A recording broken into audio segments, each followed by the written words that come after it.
Menunggaknya iuran BPJS tak hanya karena penghasilan bulanan tidak mencukupi, tetapi justru karena ketidakmampuan mengatur penghasilan bulanan. Nah, ini lalu bagaimanakah harus mengaturnya agar jaminan kesehatan BPJS Kesehatan tetap terjaga?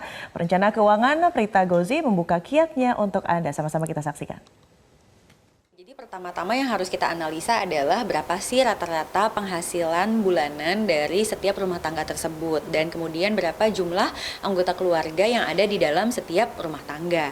Katakanlah kita berbicara angka BPJS Kesehatan yang kelas 3, maka setiap kepalanya itu akan terkena biaya Rp25.000 untuk iurannya. Jadi kalau dia adalah sebuah keluarga yang isinya adalah 4 kepala, berarti kan setiap bulannya harus ada anggaran sebesar 100.000 untuk membayarkan iuran BPJS Kesehatan. Nah, kalau kita tarik nih 100.000 ini sebenarnya ideal untuk yang penghasilan berapa sih gitu kan ya. Nah, berarti kalau 100.000 itu katakanlah kita anggap adalah 5%-nya, berarti penghasilan ideal sebulannya itu adalah sekitar 2 juta rupiah.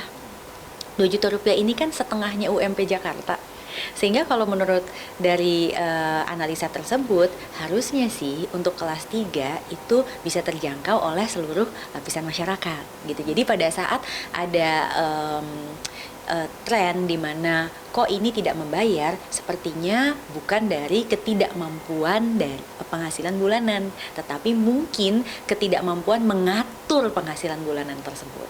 Dan menariknya ini ternyata yang cukup mampu nih Bu, yang nggak bisa membayar, bukan yang membayar sih, tidak disiplin. Kira-kira ada tips-tipsnya gimana sih Bu untuk bagaimana sih financial planning-nya? Oke, tips yang pertama adalah membuat budget bulanan. Pada saat kita membuat budget bulanan atau anggaran bulanan, maka kita pahami bahwa pasti harus ada alokasi pos untuk pembayaran proteksi kesehatan. Dalam hal ini adalah BPJS Kesehatan.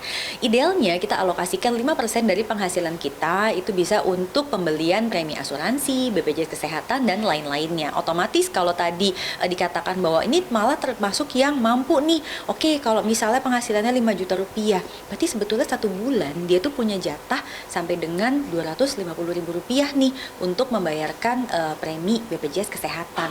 Nah, kalau kita pecah ke dalam satu rumah tangga yang isinya 2 orang, berarti itu sebetulnya udah bisa beli yang kelas 1. Nah, sekarang kalau gitu masalahnya apa? Berarti mungkin kita masuk ke masalah kedua, yaitu ketidakdisiplinan pada saat mendapatkan penghasilan pertama kali.